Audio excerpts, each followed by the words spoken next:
Society. My name is Madison and this is Tyrone. We're not in our regular studio, as you can see. Do you want to tell everyone where you've gone, Tyrone? Yeah, so I'm on a 2-week holiday in Japan. I've been in Tokyo for 5 days now. It's a really amazing country, the home of martial arts, and it's really fun, really good. Yeah, I'm surprised there's been no fights going on. Kind of lucked out there.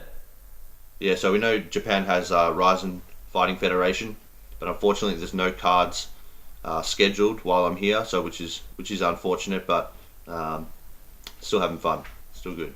Yeah. Well, we know this weekend is one of the most stacked UFC events that they've ever held. We know that we've got one of the greatest of all time, Jon Jones, defending his light heavyweight title against Anthony Smith, and we've also got the UFC welterweight title on the line as Tyrone tries to defend that against Kamaru Usman. So we're going to do a little bit of a dedicated prediction show today, and I think we just get straight into it. We know that this card is in Las Vegas, Nevada, and it's going to be a really awesome fight card.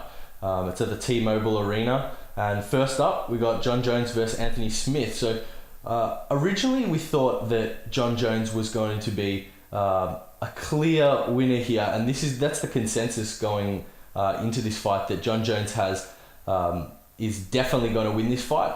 But I've since changed my opinion on this matter, and I actually think that Anthony Smith is going to take the victory here. And I think that Jon Jones is underestimating Anthony Smith, and I think Anthony Smith is gonna shock the world here and do the unthinkable. Look, I have to disagree pretty strongly with that. In my opinion, my consensus on this fight would be that Jon is going to steamroll him pretty easily. I feel like he can win in the first round by finishing him some way, a submission or a knockout. When you look at Anthony Smith, he's got heart. There's a couple of episodes of him bedded out there. And you say also that Jon is maybe underestimating him. I have to disagree with that also.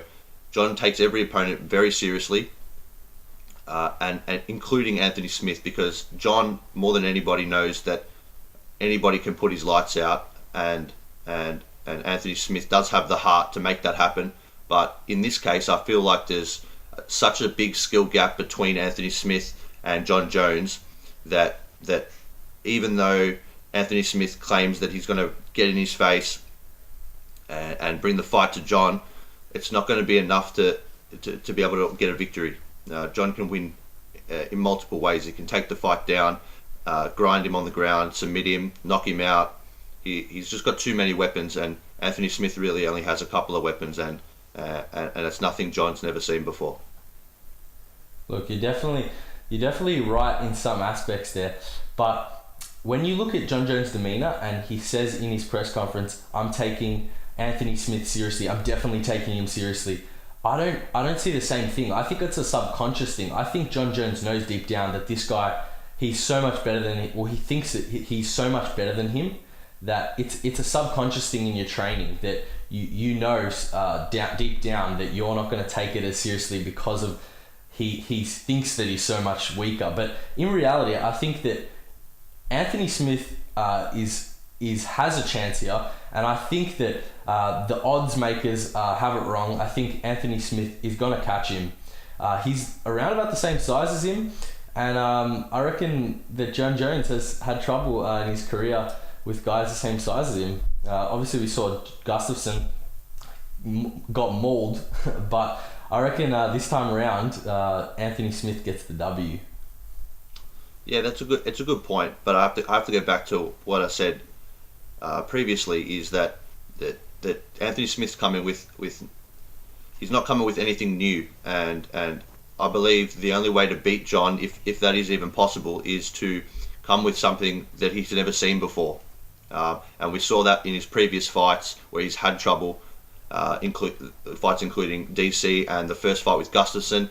We'd never seen Jon against somebody of the same height when he was facing Gustafsson and supreme boxing ability, and he did struggle there, and he almost got a victory. Same thing with DC. They had a close fight but John had never seen the type of wrestling that DC could bring and the grinding pressure. But now that he's seen pretty much every aspect of mixed martial arts in terms of skill set, I believe John can make easy work of this. Yeah, I think it's a matter of the wild nature of Anthony Smith. I don't think you can say you know exactly what's going to come because of Anthony Smith's wild nature. Like, he pulled off a very good win over Volkan Ozdemir in his last fight, where he was in the brinks of defeat and came back and won. So I think that spirit, that experience, he's, as John Jones said, he's got double the fights as him, and I think that will play a part in the heart, the real heart that he's going to have to dig deep in this one, and it's going to be an interesting bout. Cannot wait for that main event. Now we're going to get into the co-main event, just as appetizing. UFC champion Tyron Woodley takes on Kamaru Usman. In this one, I don't really see anything in Kamaru Usman that can actually beat Tyron Woodley. I think Kamaru Usman is a lesser version of Tyron Woodley. He poses a wrestling game, and I don't think he demonstrates much of an advanced striking ability. So what I see in this fight is probably a domination and a complete shutdown of Kamaru Usman's skills, and I see Tyron Woodley getting the another title defense, putting him up there in the welterweight greats. Yeah, look, I have to agree with that. I'm going with Tyron Woodley here as well. As you said, Kamaru Usman, he's got a specific skill set, but Tyron Woodley has a better skill set, and he's better in the areas that Kamaru Usman is. He's got better wrestling. His striking's better. Kamaru Usman's trying to make himself an all-rounded fighter. His striking's really improved, but it's not at the level where Tyron Woodley is. I feel like the way to beat Tyron maybe it is to have a specialized skill set like Damian Maia or Stephen Thompson, a specialist skill set. But if you're coming with an all-rounded skill set, the same as Tyron Woodley, you need to be better in some areas. And if you're all-roundedly worse, I feel like Tyron can actually maybe finish this fight and win by submission or a knockout. I'm probably banking on that big right hand will land and it'll put him out. Yeah, it's definitely likely that right hand will land. Most people get hit by it and get dropped by it, and I don't think it's going to be any different in this fight as Kamaru Usman tries to upset the champ here. I don't think it's possible though. As you said, you need to have something that's better. He doesn't possess that. He has a solid wrestling base and he's got average striking, and if you're going to try and implement a wrestling game, well, how are you going to do that against Tyron Woodley? You're just going to get stuffed every chance you get, and you're going to waste energy, and then you're going to put it into the hands of the champ where he can land that right hand at will. So I don't think it's going to be a good day for Usman. I see it him being finished. But yeah. Now we've got another welterweight bout. Just before that is Tyron Woodley's close friend and training partner, Ben Askren, who will be debuting in the UFC, and this is one of the most anticipated fights as well, and he'll be fighting longtime veteran champion Robbie Lawler. What an interesting bout. We've got wrestling, heavy wrestling, an Olympic wrestler, so the fundamentals are there. He's a great wrestler versus a brawler, sprawl and brawl type character, takes your soul. And this could be a disastrous matchup. Yeah, so Ben Askren and Robbie Lawler, it's a great fight. Now this is obviously Ben Askren's debut in the UFC. We're going to see this is really going to be an interesting fight because we're going to see what he can do against high level competition, elite level, not these other organizations, One Championship and Bellator. He's going to be facing somebody with a ton of experience and an all-rounded skill set. Robbie's been in there with everybody, and he's faced every style. He's faced a lot of wrestlers. He's faced a lot of strikers. And Ben Askren's used to facing guys that haven't seen the kind of pressure that he can bring. But Robbie Lawler has seen that. He's seen a wrestle heavy game plan, and I believe he has the tools to avoid takedowns, and I believe he'll be able to land big shots and put him away. But what do you think on it? So, in this fight, I originally thought Robbie Lawler would smash him, but I was doing more like research into Ben Askren, and he has that heart. He's got that restless heart. They always find a way. We thought Khabib would go down to Conor. We thought all these things, but it's very hard to stop that pressure. It really is. Even if you train it, you know it's coming. You just, it's not a matter of if you train for it. It's a matter, can you stop it even if you know it's coming? It's very hard. And in this predicament, in this situation, I cannot see Ben Askren defending that takedown. I can see him getting smashed and held against the cage. I can see that happening. I can see a ground and pound finish. I can see these things. Ben Askren, I think, is going to walk into his debut and make a big commotion and get this victory. I think it's going to be a wrestling affair, and he's going to put the pressure on Robbie, and it's going to send a message to all the welterweights. I think it's going to be a good day for Ben Askren. Yeah, look, with Ben Askren, I'm not completely sold on him. Not because I don't think he has great skills and his wrestling is elite, but the reason I'm not sold on him is because he hasn't faced the high level competition.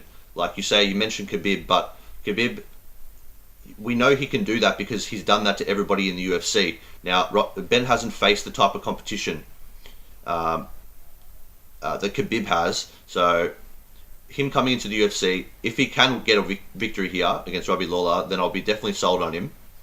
But you have to beat somebody that is experienced and has a lot of fights before I can actually jump on board. I do believe that Robbie will be able to avoid the takedowns and land big shots, because Ben Askren has a tendency to, he really dives on those takedowns, and if he's going to come up against somebody who's got accurate, precise striking with big power, he could get clipped, and I believe that's what's going to happen. That's definitely a possibility. I tend to agree with you. I'm not completely sold on Ben Askren either. It's just that I think Robbie is, I don't think he's top 5 caliber anymore. I think he's potentially lost it, and I think if Ben Askren comes up against the top guys in the welterweight division, I think he might have trouble. But I think he can get through Robbie. But yeah, that's what we have to say on that one. Before this fight, we have a women's strawweight matchup. We've got Tisha Torres back in action versus Weili Zhang. We don't know much about Weili Zhang. She's from China. She's 18-1, and she's versing Tisha Torres, coming off 2 losses to Joanna Jędrzejczyk and Jessica Andrade. So 2 really tough opponents, and she lost those 2 matches. How do you see this one going? I'll pick Tisha Torres here, simply because of the fact she's got the UFC caliber experience, and her last 2 losses, you have to give it to her. They were elite, best of the best competition, and I feel like it's okay. If you're losing to nobodies, there's a problem there. But if you're losing to 2 high caliber fighters, then I think that's okay. It proves you're still up there. So I'm going with her. Yeah, I'm gonna go with the opposite. I'm gonna go with Weili Zhang. She's 18-1. She's a prospect coming out of China. She's had 2 fights in the UFC already, and she's gonna put Tisha Torres on a 3-fight losing streak, which may send Tisha Torres all the way down the rankings, which is unfortunate because she's good caliber, but I reckon Weili gets it done. Now, the opener to the main card is a tremendous fight. Cody Garbrandt is back in the cage against Pedro Munoz, and this is also a challenging bantamweight fight. We know Cody Garbrandt lost the title to TJ Dillashaw, and he's versing Pedro Munoz. This is a tough one. How do you see this one going? Look, I'm going with Cody Garbrandt here. Pedro Munoz is a solid fighter, but Cody Garbrandt is elite level. He's a champion. He's beat Dominic Cruz. He did lose to TJ Dillashaw, who is proven to be he's pound for pound one of the best. But I feel like Cody's trying to get himself back on track after those 2 losses. And I believe he's got a new mindset. He's more focused, and he's not gonna get sucked into game plans, into strategies where he throws out the strategy and just starts swinging. I believe he's going to come in more calculated, and if he fights his fight, I believe he can beat anybody, even TJ Dillashaw. I believe his striking's just it's too good, and I believe Pedro is going to get clipped. Yeah, basically, Cody cannot afford to be wild again. He can't afford to get emotional in this fight. He needs to just come out, execute his game plan well, and put on a show here against an up-and-coming guy who's never been finished, mind you that. 17-3, Pedro has never been finished. He's lost all his fights by decision. So this isn't no joke. This is a real opponent, and he's coming to basically upset him. He's gonna try and put him on another losing streak and further that. So I'm gonna say Cody is going to put on the performance required to get the W here, and I think he gives Pedro his first loss by finish, and I think it's going to be a first round finish, a big right hand. What do you think? Do you think he's going to get it? I think he can win by knockout, yes, because Cody has some of the best striking in the whole UFC. His boxing is very good, and he beat Dominic Cruz, which is very hard to do. TJ couldn't even do it. So he's very technical, and I believe Pedro Munoz's skills aren't there. He's not at that level. Yeah, I would agree. Now we're going to get on to the preliminary card, and the preliminary card is very stacked. This preliminary card would be a top level UFC Fight Night card. It's really good. So we got Jeremy Stephens versus Zabit, and that is featherweight matchup. We got the hardest hitting 145 pounder coming up against Zabit, who's everyone is hype on. The hype train is real on this guy. He's got serious fans and who think he is the next champion. So in this one, I'm gonna go Zabit. I think to some degree the hype chain is real. I think he has a real skill set that is threatening to anybody in the featherweight division. We're talking about a guy who has legitimate Sambo skills, champions in Sambo, these Russian guys from Dagestan, and he's shown striking prowess that we haven't seen with these Russians from Dagestan. We haven't seen his type of striking coming out of there. It's very creative, and he connects. He gets people with his striking. It's not just all flashy. He's the real deal. So I'm going to say that I think Zabit's going to get a decision win over a much needed decision win over Jeremy Stephens in this anticipating featherweight clash. Yeah, I'm also going with Zabit. Now with him, there's a lot of hype behind him, but I would say this time it's pretty justified, because you look at the way he fights, and his technique's really perfect. He's got perfect technique. He's got crazy wrestling skills. His striking is there as well, and we haven't seen that all-rounded skill set from Jeremy Stephens. We know he's got big power, but in his striking, but other than that, we haven't really seen a well-rounded skill set. But this is a big test for Zabit. He needs to come through this fight and with a victory, and then the hype will definitely be real, and he can move up and start challenging for a title, because Jeremy Stephens has been a gatekeeper for most of his career. He's sort of been just middle of the pack, but he is a good test, and he has knocked out some really good guys. He's always dangerous. Throughout the whole fight, he can be dangerous. He's got big power, and we know he puts people out. Yeah, he had that title. He had that really good shot at progressing his career and moving towards a title shot when he versed Jose Aldo, but couldn't quite win. He got knocked out by a body shot and then finished. So every really crucial fight in his career, he's just fallen short. So if he definitely needs the win here. And after losing to Jose Aldo, he said he was feeling like suicidal and stuff like that. So it's really important for him to get this win to his physical health and his mental health. But also on that, so Zabit, he benefits from a win much more than Jeremy Stevens would, because look, what's he ranked? He's ranked middle of the pack. I don't know his exact ranking for Zabit, but if he gets a win here, he could be in a title eliminator fight in his next fight. There's a couple of good fights there. They could even put him up against, say Brian Ortega. That could be a good fight if he wins. Jeremy Stevens could also go down that same road. Jose Aldo's Aldo's there again, so he's up there. Well, that's the thing. Could fight Jose. If Zabit versus Jose is really good. Zabit versus anybody's really good, because Zabit has a really interesting style, and he's really fun to watch. But in terms of prediction, I believe Zabit will win. Yeah, Zabit's gonna have to. He's gonna have to dig deep, because Jeremy Stevens doesn't back down. He's not gonna just give you the fight. You have to take it from him. So that's right. Absolutely. Looking forward to that one. Light heavyweight clash. Johnny Walker actually stepped up to fight replacement. So he's fighting Misha Serkinov. Johnny Walker versus Misha Serkinov. This is interesting in the light heavyweight division, because Johnny Walker just came off a win not too long ago, and he basically got that win, and it was a dominating performance. Nearly got DQ'd in the process when he tried to punt somebody's head on the ground.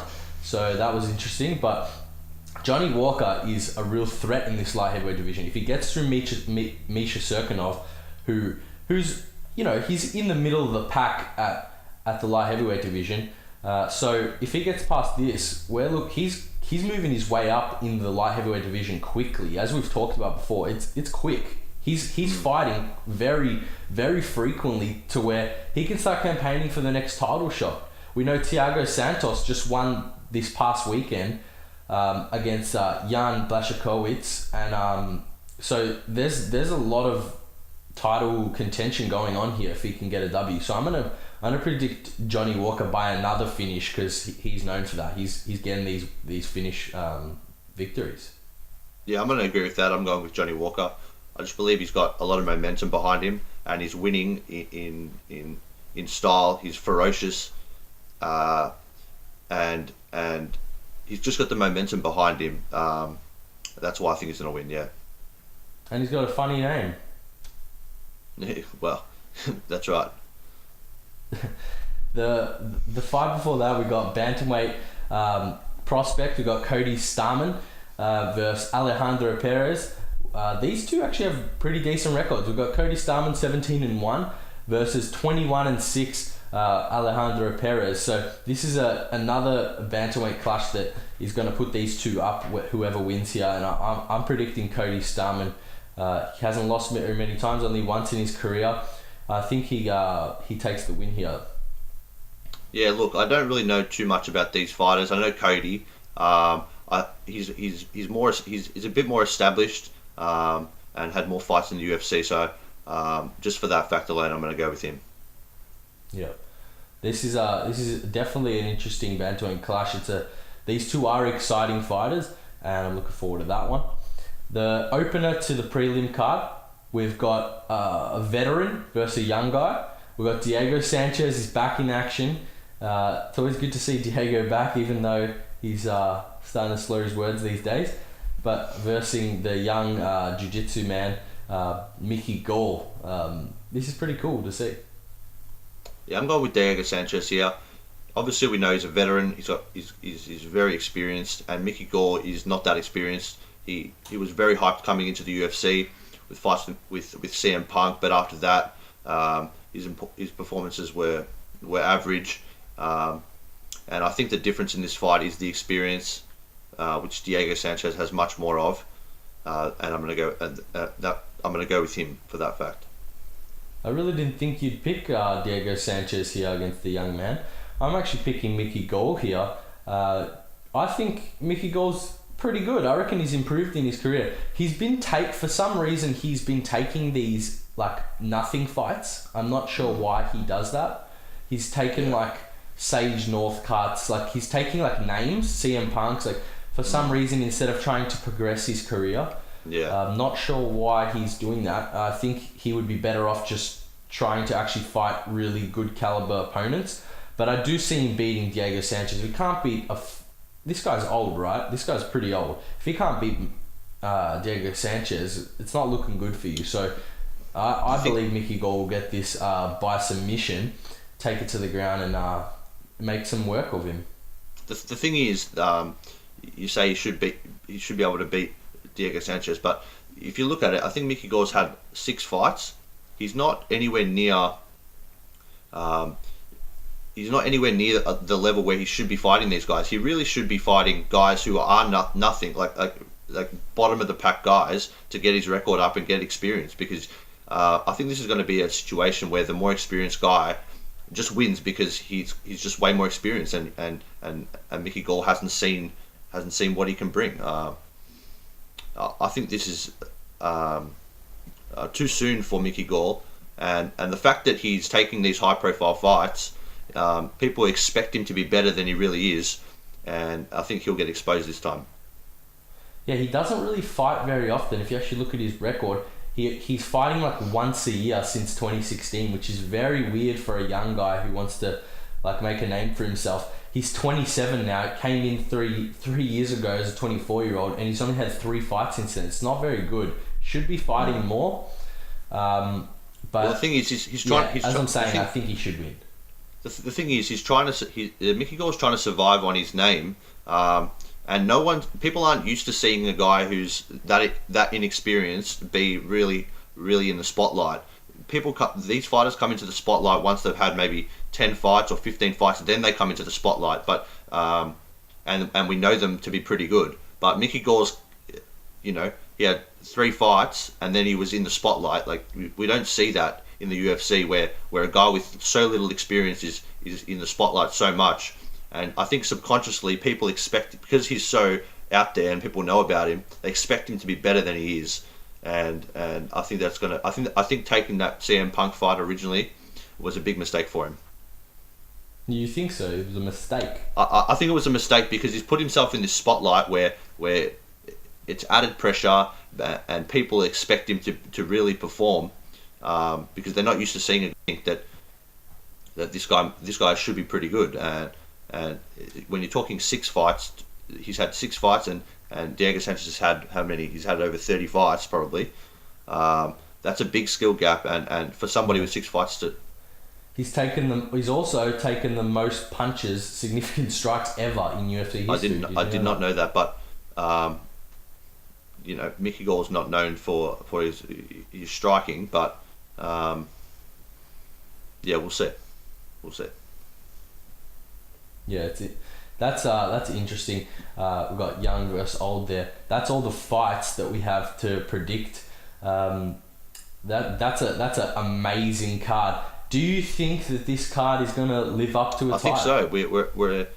We're 4 days out. Hopefully none of the fights fall through, which would be really amazing, because this is every fight on this card I want to watch. Yeah, let's just hope everybody makes weight. We know that weight is a big issue, and there's probably a little hint of the fact that somebody will probably miss weight. It's possible Tyron Woodley cuts a lot to get to this weight. It's possible Tyron could miss weight. There's a lot of factors here that somebody is going to miss weight. It's usually inevitable in a card this stacked that something happens, some controversy, and I'm looking forward to the controversy. As long as the 2 title fights, nobody on that misses weight, then the rest of them, it doesn't really matter if they miss weight, because the fights will still go on. But we want those 2 title fights. We want them to stay intact, and we want John. Well, I do. He's going to win, have another title defense, and if Johnny Walker wins, that's a potential next matchup for John. And also Thiago Santos. John wants to fight this year. He said, I want to have 4 fights this year. So he's already had one, and another 3 to clean out these guys in the light heavyweight division, and then possibly fight DC. So what are we gonna say if John Jones tests positive here again? Or not really test positive, but if he tests for that substance again, what is the reaction going to be? How are we going to act if it does happen again? Are we just going to let it slide? I think should it be taken more seriously if it keeps happening? I think the facts on that matter are pretty accepted now. If he does test positive, which is definitely possible, we know it's a pulsing effect and not a new ingestion. So we know the status on that right now. So even if he does, I don't think it really matters. Anthony Smith doesn't care. This is a once in a lifetime chance for him. So I don't think anybody's going to care. But if they do, then the information's been out there for so long now. A couple of months, the information's been out there on the situation with John. So if you're still upset about it, then you are pretty stupid, because the facts are known. Yeah. Well, that's the show. We thank you for tuning in to this prediction show. Make sure to check out all of our social medias.